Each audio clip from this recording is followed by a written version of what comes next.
Capítulo 2 A Estrada Fantasma, Parte 1 O som de um choro baixo e feminino, vindo do quarto principal, ecoou pela casa. Sam e Dean se moveram cautelosamente para o quarto. No centro do quarto, a figura translúcida de Constance Welch se materializou. Ela estava vestida com um vestido de noiva antigo e sujo. Seu rosto era pálido, atormentado e úmido de lágrimas que nunca paravam de cair. Seus cabelos estavam molhados. "Você me abandonou!" A mulher de branco gritou, sua voz um lamento fantasmagórico. Ela estava olhando para Dean. "Você me deixou sozinha!" Ela avançou em direção a Dean com uma velocidade abrupta e sobrenatural, deslizando sem tocar o chão. A figura fantasmagórica, que há pouco exibia uma máscara de profunda agonia e desespero, agora via sua expressão se metamorfosear em algo frio e aterrorizante.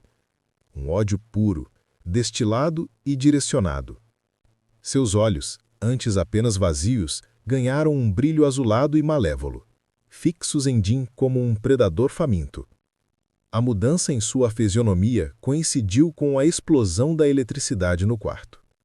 As lâmpadas de filamento balançaram e explodiram simultaneamente com um pop seco e estilhaços de vidro, mergulhando o ambiente em uma escuridão quase total, iluminada apenas pelos flashes intermitentes e azulados dos fios desencanados das tomadas. A geladeira velha no canto emitiu um gemido alto, e o ar ficou saturado com o cheiro metálico de ozônio e energia em curto-circuito.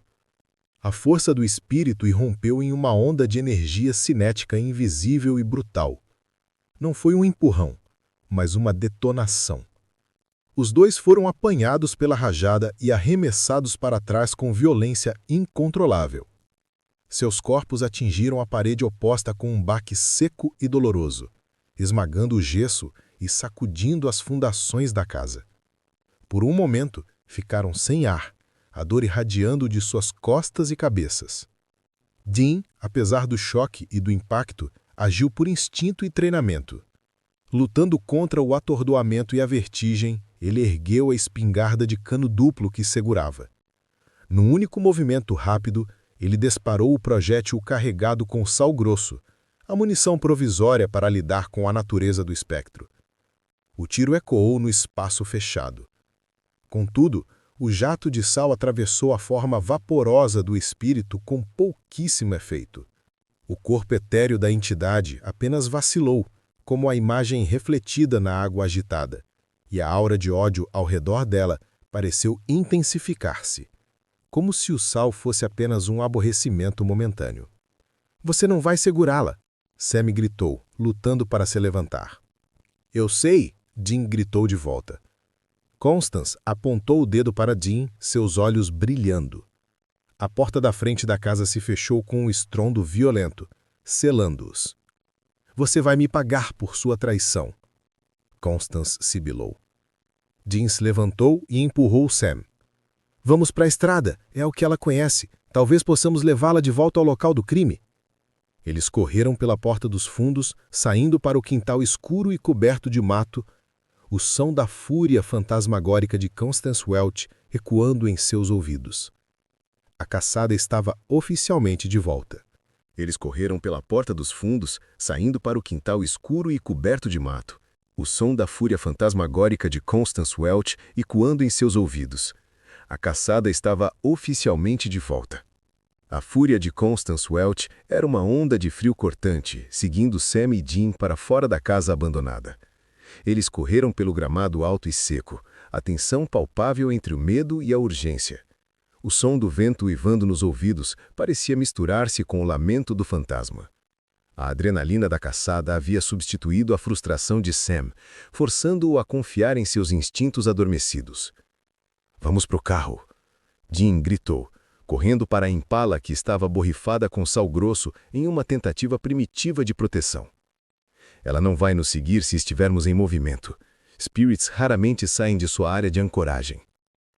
Eles pularam para dentro do Impala 1967. Dean girou a chave no contato, o motor V8 ligando com um ronco potente. O rock clássico, agora Hot Blooded, do Foreigner, voltou a tocar, uma trilha sonora inadequada para a fuga. O ataque na casa não funcionou. Sam ofegou, ajustando a espingarda de cano cerrado em suas mãos. O Sal a acertou, mas só a fez vacilar. Ela é forte. Isso significa que ela está muito ligada à área, Sam. Dean respondeu, pisando fundo no acelerador. O Impala cantou nos pneus, lançando cascalho para trás. Ela não atacou, mas a foto esquecida na cômoda encontrada entre as coisas de Constance, sua tarja de batom, agora com tondo com sal, pareceu instável. Seu tipo, Dean. Um homem que não se prende a uma mulher. Sam disse, a observação factual. O silêncio no carro era pesado, mas a próxima fala de Sam quebrou a tensão, substituindo-a por um sombrio reconhecimento. A lenda diz que ela só persegue homens que traem suas esposas. Enquanto se afastavam da casa, Dean tentou ligar para John Winchester. O celular do pai continuava na caixa postal. A gravação de estática e a voz rouca de John eram as únicas evidências de que ele havia estado ali. O papai sabia disso, Dean. Dean murmurou, desligando o celular com um estalo de frustração. Ele sabia que Constance era poderosa, porque ele simplesmente não a matou e seguiu em frente. Eles dirigiram sem rumo por um tempo, tentando despistar a criatura e recuperar o fôlego. Sam tentou argumentar que eles deveriam voltar para a delegacia, para procurar registros mais antigos, mas Dean estava inquieto. A energia elétrica ao redor deles parecia instável. Vamos para a estrada.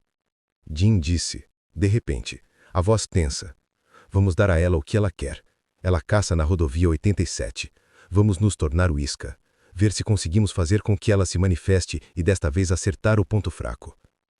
A Impala estava de volta à rodovia 87. O silêncio reinava agora. Dean havia desligado o rádio. A tensão era audível. A névoa da noite se adensava sobre o asfalto escuro. É aqui que ela aparece. Sam murmurou, olhando para os campos escuros.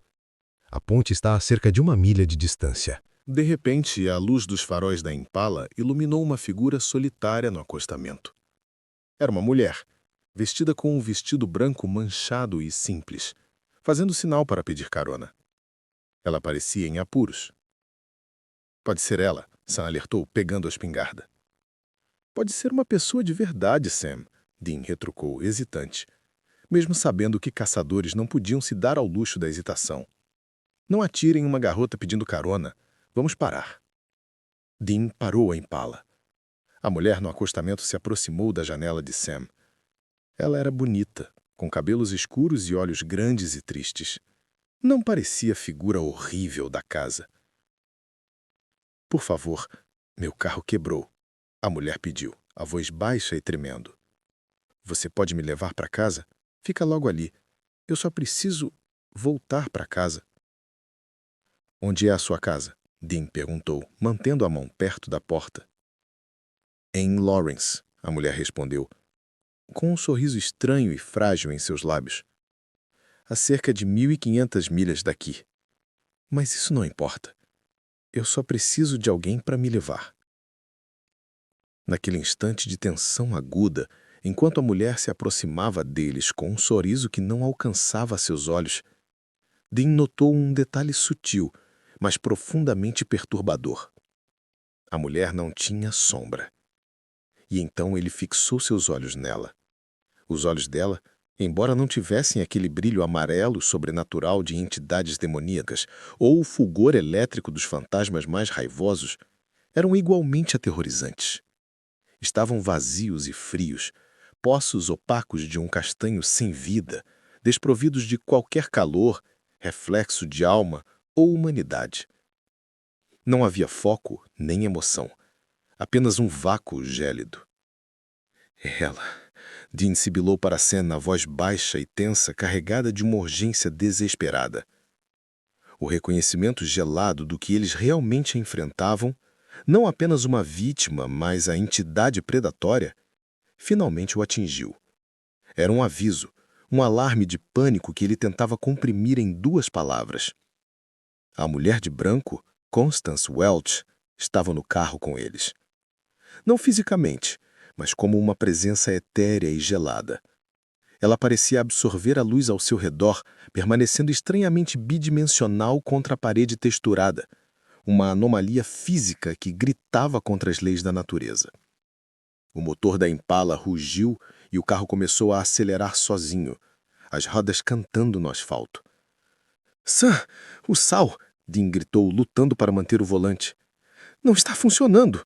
Ela está dentro do carro! Sam berrou, tentando abrir a porta, mas as travas de segurança se fecharam sozinhas com um clique metálico. O controle de Constance sobre o veículo era total. Ela dirigia o Impala em alta velocidade, o carro parecendo um projétil na noite. O cheiro de podridão e água de rio subiu no ar. Eu te amei, Constance gritou para Dean, sua fúria crescendo. Mas você me abandonou. E você também me traiu. Dean lutou contra o volante, percebendo que a mulher de branco o via como seu ex-marido, Joseph Welch. Ela o via como o homem que a traiu e a levou ao suicídio. O Impala estava se aproximando da ponte sobre o rio seco, o ponto onde Constance havia pulado para a morte. Ela virou o volante bruscamente em direção à beira do rio, na tentativa de arremessar o carro para dentro da água e afogar Dean, repetindo o destino de seus filhos. Eu preciso de um beijo, meu amor. Constance sussurrou, seu rosto translúcido pairando sobre Dean. Um beijo para te levar para casa. Sam agarrou a espingarda e gritou, larga ele, sua bruxa! Ele não podia atirar com Dean tão perto. Sam, com um movimento desesperado, procurou em sua mochila de caça. Ele havia carregado a segunda arma com um punhado de sal grosso de rocha. Sam mirou no local onde o torso de Constance deveria estar. Ele disparou. O barulho do tiro foi ensurdecedor no interior do Impala, o cheiro de pólvora queimada enchendo o ar. O projétil de sal atingiu o fantasma. O espírito de Constance soltou um grito estridente, agudo e não humano. O carro parou instantaneamente, jogando os irmãos contra os cintos de segurança. O controle de Constance havia desaparecido. O fantasma da mulher de branco se dissipou em uma nuvem de vapor frio, deixando para trás apenas a umidade do ar-condicionado. Você me salvou, cara. Foi por pouco. Dean disse, respirando pesadamente, o corpo tremendo. Eu disse que só estava aqui por um fim de semana, mas isso não significa que eu vou deixar você se afogar. Capítulo 2. A Estrada Fantasma, Parte 2. De volta a um motel, de beira de estrada a 10 milhas de distância, os irmãos estavam sentados, comendo lanches e reorganizando suas armas. O confronto na estrada havia sido um lembrete cruel do perigo que haviam abandonado. A reflexão sobre a vingança começou quando Sam limpava a espingarda. Ela não era forte apenas por ser um fantasma, Sam refletiu. Ela estava alimentada pela dor. Ela se manifesta perto da casa e na estrada onde ela morreu, mas só ataca homens infiéis. Ela está buscando vingança por traição. Então é uma caçada motivacional, Dean disse tomando um gole de refrigerante. Ela se sente traída pelo marido, Joseph Welch, e agora ela ataca qualquer homem que a lembre dele. Isso não muda a solução. Precisamos achar e queimar os ossos dela. É a única forma de parar um espírito vingativo. Mas e se o corpo dela não estiver no local de seu suicídio? Sam argumentou. A polícia nunca encontrou o corpo. Ela pode ter sido levada pela correnteza do rio ou estar em um local diferente. Talvez ela não esteja onde o papai esperava. Dean pegou o diário de John. O caderno era grosso, coberto de letras apertadas e desenhos de runas antigas. Vamos voltar às anotações do papai. Se ele estava aqui, ele deve ter procurado pelo cemitério. Ele sempre começa pela fonte. Qual era o nome do marido de Constance? Joseph Welch. Sam respondeu, consultando o laptop. Dean encontrou uma anotação em uma página amarelada com um mapa rudimentar e letras riscadas. Joseph Welch, Cemitério Velho de Jericho, sepultado em 1991. Se ela estava indo para casa, ela pode estar ligada ao marido, ao invés do próprio corpo. É um tiro no escuro, mas é a única pista que temos. Sam olhou para o diário. John havia listado várias técnicas de exorcismo e destruição de espíritos, mas a queima dos restos mortais era sempre a opção mais segura e definitiva. A pista do cemitério é a nossa próxima jogada, Sam concordou, sentindo a familiaridade da missão. Por mais que tentasse negá-lo, o trabalho de caçador fazia sentido para ele, de uma maneira que a lei nunca faria. Se queimarmos os restos de seu marido, podemos libertá-la do vínculo emocional com a vingança. Ou talvez o corpo dela esteja ao lado dele. De qualquer forma, é o único lugar onde os restos mortais de alguém que ela amava ou odiava estariam. Eles se prepararam rapidamente, reunindo sal, gasolina e isqueiros. O relógio batia à meia-noite. A pressa era crucial. O sol nasceria em poucas horas, e eles não tinham tempo a perder. A caçada continuava, e o destino de John Winchester ainda era um mistério pendurado no ar. A urgência de encontrar e destruir os restos mortais de Constance Welch impulsionava Sam e Dean. Contudo, o ataque violento da mulher de branco na rodovia 87 não só quase os matou, mas também atraiu a atenção indesejada das autoridades. Enquanto Dean finalizava de encher um galão de gasolina no posto de serviço mais próximo, Sam estava no quarto do motel, guardando apressadamente suas anotações de Stanford. Um rádio de comunicação policial, roubado e modificado, começou a emitir um chiado estridente e uma voz grave e acelerada do outro lado da linha. A tensão policial se manifestou de forma imediata. O sargento falava sobre a descrição de uma Impala preta antiga suspeita de perturbar a ordem pública e 2 homens jovens, morenos e altos, se passando por agentes federais. A descrição era detalhada demais para ser coincidência. O xerife Pierce havia ligado os pontos entre os agentes Ford e Hamill e os relatos de um carro descontrolado na rodovia 87. "Eles sabem que somos nós", Sam murmurou, os olhos fixos na tela do rádio. O som do motor de uma viatura policial se aproximando, ainda que distante, começou a ser audível na noite silenciosa. "Eles estão vindo para cá, Dean." Dean entrou no quarto, sentindo a mudança abrupta no ar. O cheiro de gasolina e a tensão de Sam preenchiam o pequeno espaço. "Tudo bem, a Impala é uma atração, eu sei, mas eles são só policiais, não demônios. Eu lido com isso." "Não, você não lida. Você atira neles com Saul Humphrey. Isso não funciona com a lei, Dean. E se nos prenderem, não vamos encontrar o pai e eu não vou conseguir a bolsa. Temos que sair daqui, agora!" A sirene de uma viatura policial, distante no início, começou a ganhar volume e proximidade. Eles não podiam se dar ao luxo de serem pegos com um arsenal ilegal e identidades falsas, especialmente sob a mira da polícia local, que já estava irritada com suas mentiras. Os irmãos deixaram o dinheiro do aluguel do quarto na mesa. Dean pegou o saco de sal grosso e a espingarda. O Impala saiu do estacionamento do motel com um guincho de pneus rápido, fugindo antes que a viatura pudesse virar a esquina e interceptá-los. O som da sirene ficou para trás, gradualmente sumindo na distância. Seguros por enquanto, mas frustrados pela interrupção, eles voltaram a dirigir. Sam, no banco do passageiro, tirou o celular de Dean. Sua mente, apesar da tensão, estava focada em uma pista não resolvida. A mensagem de voz deixada por John. "O papai sabia que ia ser difícil nos encontrar", Sam refletiu em voz alta, olhando para os arquivos do celular. "Ele não teria nos dado uma pista tão vaga. Tem que ter algo mais na mensagem que ele deixou." Sam rebobinou a gravação de voz que Dean havia mostrado antes. O som da voz rouca de John repetia a ordem. "Dean, preciso que você vá para Jericho, Califórnia, Estrada 87, o mais rápido possível." Sam ouviu a estática que seguia a voz do pai. Ele aumentou o volume e filtrou o ruído com a ajuda de um aplicativo em seu celular. Uma habilidade que ele havia desenvolvido na caçada, mas que a faculdade havia aperfeiçoado. De repente, por baixo da camada de ruído branco, ele detectou uma série de bips e tons digitais curtos. A busca por John e a mensagem de voz finalmente deu frutos. Pera, Sam disse, gesticulando para Dean diminuir a velocidade.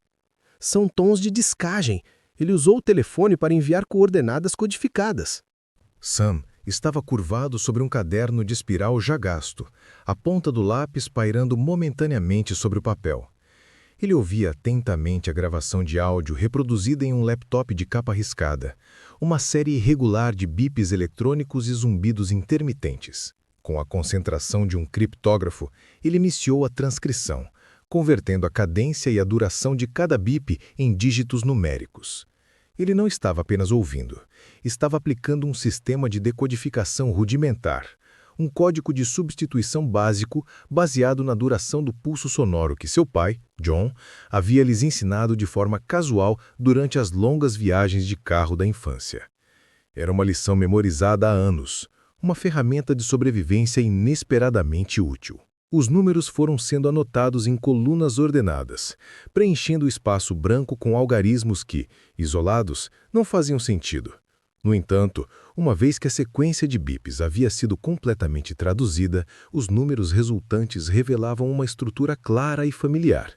A longa linha de dígitos não era aleatória. Ela se dividia em dois conjuntos distintos, separados por um ponto decimal e um sinal de vírgula. Era uma sequência precisa de latitude e longitude, coordenadas geográficas que indicavam um ponto específico no mapa, transformando um ruído eletrônico em uma localização tangível e exata. Sam revisou a transcrição uma última vez, o reconhecimento do formato gravando a nova informação em sua mente. Coordenadas? É por isso que ele disse para não te contar. Ele sabia que você ia decifrar. Onde é isso? Sam inseriu as coordenadas no GPS do carro. O destino não era Jericho. Não era a rodovia 87. O ponto marcado estava em uma cidade a mais de 400 milhas de distância. Não está aqui, Sam declarou, o queixo cerrado de frustração. Ele esteve em Jericho para o caso da mulher de branco, mas ele estava se dirigindo para outro lugar quando nos deixou essa mensagem. Então isso não é sobre a mulher de branco. É sobre o que o papai estava caçando, o que matou a mamãe e a Jess.